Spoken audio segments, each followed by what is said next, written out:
अभी जो आपको कहानी सुना रहा हूँ मैं, या जो बता रहा हूँ मैं, ये मेरे दिल के छाले हैं। इस मुल्क के गरीब अवाम के मसाइल हैं जो मैं आप तक पहुंचा रहा हूँ, आप तक लेके आ रहा हूँ। अच्छा, इसके अंदर और भी बहुत सारे लोग पिस रहे हैं। कारोबारी तबका बहुत ज्यादा पिस रहा है। सरकार ने कहा कि 8 साढ़े 8 बजे दुकानें बंद कर दो। 8:30 बजे दुकानें बंद करके निकलोगे तो तुम मुल्क में पैसे बचा पाओगे। हमें हमारे वजीर बताते हैं कि 65 अरब रुपया बच रहा है। आपको पता है इस बात का? 65 अरब रुपया सिर्फ जल्दी दुकानें बंद होने से। लेकिन उस जल्दी दुकानें बंद होने के चक्कर में और बहुत सारे नुकसान हो रहे हैं। जब आपने जल्दी दुकानें बंद करवाई, रात की शिफ्ट खत्म हुई, तो वो लोग बेरोजगार हो जाएंगे जो रात की शिफ्ट करते थे। ये तमाम चीजें, ये मसाइल यहीं पर मौजूद हैं, लेकिन बताने वाला कोई नहीं है। हाँ, पैसा बचाना है तो वहां बचाएं जहां आप 94 करोड़ रुपए की 4x4 गाड़ियां मंगवाते हैं अपने अफसरान के लिए। पैसा बचाना है तो वहां बचाएं जहां आप एक आदमी के प्रोटोकॉल में 8 गाड़ियां चलाते हैं। एक बम प्रूफ गाड़ी के अंदर उसको बिठाएं और बिठा के ले जाएं। वो पीछे इतने डाले, इतनी गाड़ियां, इतनी एनर्जी जाया करने की क्या जरूरत है? वो क्या जरूरत है आपको उस बंदे के लिए, एक बंदे के लिए, सिर्फ एक फर्द के लिए इतना कुछ करने की? आप यहां से, मेरा नहीं यकीन आ रहा, आप जिस शहर में भी रहते हैं, अगर आप किसी दारुल खिलाफा में रहते हैं, लाहौर में रहते हैं, पेशावर में रहते हैं, कोयटा में रहते हैं, या आप कराची में रहते हैं, आईजी साहब के दफ्तर के बाहर जाके देख लें, आपको पता चल जाएगा कि एक आदमी की हिफाजत के लिए कितना सारा निजाम वहां पर लगा हुआ है। क्योंकि मुझे कभी कभी ऐसा लगता है कि शायद आईजी साहब की हिफाजत इसलिए होती है कि वो सबसे ज्यादा खतरनाक इलाके में रहते हैं, या उनके इलाके में अमन अमान का सबसे बड़ा मसला है, वहां पे राहजनी बहुत ज्यादा होती है, इसलिए सारी पुलिस उनके इर्द गिर्द लगी रहती है। मेरी समझ से बाहर है, ये बालातर है बात है। जो आईजी साहब की तमाम लवाजमात हैं, गाड़ियां हैं, जो मुलाजम हैं, वो तमाम के तमाम जो लोग अपनी जेब से खर्च करके लगा रहे हैं, वो गली में लुटते जा रहे हैं। वो गुमनाम गलियों में उनसे पैसे छीन के लेके जाता जा रहा है। उनकी जानो माल महफूज ही नहीं है, और आईजी साहब महफूज हैं। वो अपने दफ्तर के अंदर फुल महफूज हैं। CM Punjab, CM Sindh, CM Balochistan, CM KP के महफूज हैं, बिल्कुल महफूज है। आपने परेशान नहीं होना। आपके नुमाइंदे महफूज हैं। ये इसलिए महफूज हैं क्योंकि इन्होंने आपकी हिफाजत करनी है, आपके हकूक की हिफाजत करनी है। आपके हकूक महफूज हैं, ये आप खुद से सवाल करें कितनी एक महफूज है। मैं लेके चलता हूँ आपको एक बिजनेस कम्युनिटी, यानी कि जो हमारे फेडरल की चैम्बर ऑफ कॉमर्स है, उनके सदर के पास, इरफान इकबाल शेख के पास। वो क्या माजरा बयान करते हैं कि कारोबार के साथ क्या हो गया, और बिजली बचाने के नाम पे कारोबार के साथ क्या किया जा रहा है, और जहाँ बचना चाहिए खर्चा वहाँ बचाते नहीं है। इरफान इकबाल शेख साहब हमारे साथ मौजूद हैं, प्रेसिडेंट हैं FPCCI के। अस्सलाम वालेकुम सर, कैसे हैं आप? ठीक ठाक हैं जी, अल्लाह का करम। शेख साहब, अभी फेडरल गवर्नमेंट की तरफ से एक चीज़ आई है कि 8 साढ़े 8 बजे दुकानें बंद करते हैं, और इससे बहुत ज़्यादा एनर्जी सेव हो रही है। आप इससे एग्री करते हैं? इस चीज़ से आप समझते हैं कि ये बड़ा अच्छा कदम है? देखिए, मैं आपको पहले बताता हूँ कि ये गवर्नमेंट कहती है कि हमें 62 बिलियन रुपीस की बचत होगी, लेकिन मेरा सवाल है गवर्नमेंट के साथ, आपकी इलेक्ट्रिसिटी में थेफ्ट जो है ना, वो 35% तक है। बिल्कुल है, लाइन लॉस बहुत ज़्यादा है। हम उनको ठीक नहीं करते और हम चल पड़ते हैं लोगों की बिजनेस एक्टिविटीज़ को कम करने के लिए। बिल्कुल ठीक है। 8:30 का आपने टाइम किया। हाँ। अब मैं आपको फ़र्क बताता हूँ क्या है मेरे साथ, क्योंकि सारे जितने डिपार्टमेंटल स्टोर्स वाले मेरे साथ हैं, वो कहते हैं मुझे कि जो 2 शिफ्टों में इनके मुलाजमीन आते हैं, वो कहते हैं जी हम 1 शिफ्ट में कर देंगे।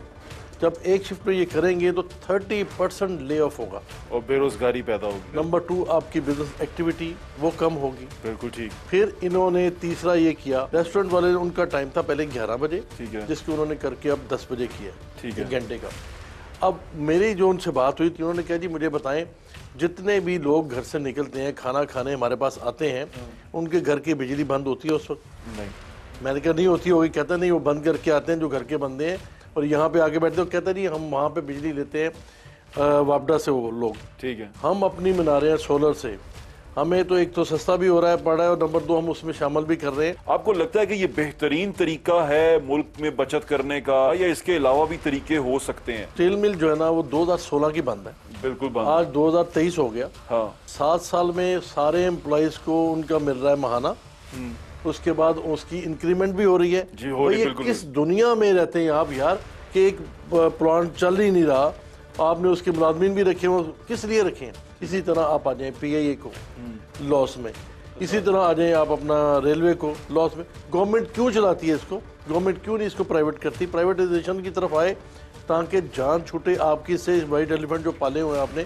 आपने PIA की बात की, PIA के साथ प्राइवेट फायदे में क्यों होता है और सरकारी फायदे में क्यों नहीं होता? क्या वजह? बिजनेसमैन मैं आपको बता, PIA वाहिद है जो लॉस में जा रहा है, और अच्छे जहाजों के साथ, और अच्छे जहाजों के साथ। उसकी वजह क्या है मैं बताता हूँ। एक जहाज के ऊपर 150 बंदा भरती है, अब मुझे बताएं, दूसरे जो ना वो भर्ती करके बैठे हैं 30 बंदों के साथ, 40 बंदों के साथ चला रहे हैं, आपने 150 बंदा रखा हुआ। एक और आपसे रिलेटेड ही है, आप भी एक स्टोर चलाते हैं, आप उसका स्टोर का बिजनेस रन करते हैं, इसी तरह गवर्नमेंट भी एक स्टोर चलाती है, यूटिलिटी स्टोर चलाती है।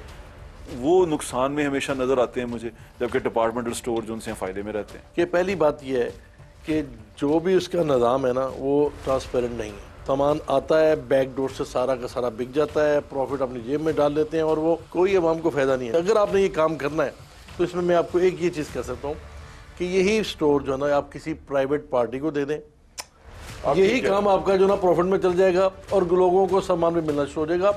खुदा के लिए गवर्नमेंट का काम नहीं है बिजनेस करना, गवर्नमेंट ने बिजनेस नहीं करती पूरी दुनिया में, ये छोड़ देगा। कि आप परेशान हैं 8 बजे को लेके, आप क्या उनसे रिक्वेस्ट करते हैं, गवर्नमेंट से क्या कहना चाहते हैं कि वो आपके साथ क्या सलूक करेंगे? 8:30 बजे वाला जो टाइम है उसको कितना करें? देखिए मेरी गवर्नमेंट से रिक्वेस्ट है, हम गवर्नमेंट के साथ चलना चाहते हैं। हम इस मुल्क के हालात इतने मखदूश हैं, अभी तो हमारा टैक्स कलेक्शन भी हम टारगेट नहीं अचीव कर सके। 7,460 आपका टैक्स कलेक्शन है, वो भी आपका पूरा नहीं होना। देखिए 3 साल के आपने जो लोन है वो आपके $65 बिलियन आपको चाहिए उसके लिए, तो $65 बिलियन कहाँ से आएगा? यहाँ तो बंद हो रही है, टेक्सटाइल आपका बंद हो रहा है, बिजनेस एक्टिविटी हम खुद ही बंद करते जा रहे हैं। आप ये देखें कि आपका अभी सर्कुलर डेट 2500 बिलियन है रुपीस, और आपका गैस के ऊपर डेट जो है ना वो तकरीबन 1550 है, तो ये मिला के 4000 अरब रुपए है जो कि आपका सर्कुलर डेट है।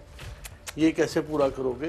8:30 बजे वाली मंतक जो दी गई है वो आपको वाइज डिसीजन नहीं लगता? मैं समझता हूँ कि जब आप अपनी इकोनॉमिकल एक्टिविटीज़ को कम करेंगे तो आपकी इकोनॉमी डिक्रीज होएगी, उसमें तो बेहतरी नहीं आएगी। लेकिन इस वक्त जो हालात गवर्नमेंट के बने हैं, मैं समझता हूँ गवर्नमेंट चार्टर ऑफ इकोनॉमी कर दें, अगले 15 साल के लिए 20 साल के लिए आप अपना फिक्स कर दें, ये पॉलिसीज़ फिक्स होंगी तो चीज़ें बेहतर होंगी, पॉलिसीज़ बिजनेस फ्रेंडली होंगी तो आपके बिजनेस आगे बढ़ेंगे, आपकी इकोनॉमी बेहतर होगी। हम इंशाल्लाह इसके ऊपर काम करेंगे। बहुत ठीक कह रहे हैं। और 2 चीज़ें हैं, ऑस्टेरिटी और ट्रांसपेरेंसी, ये दोनों चीज़ें अगर हम कर लेंगे हम इस बहरान से बड़ी जल्दी निकलेंगे।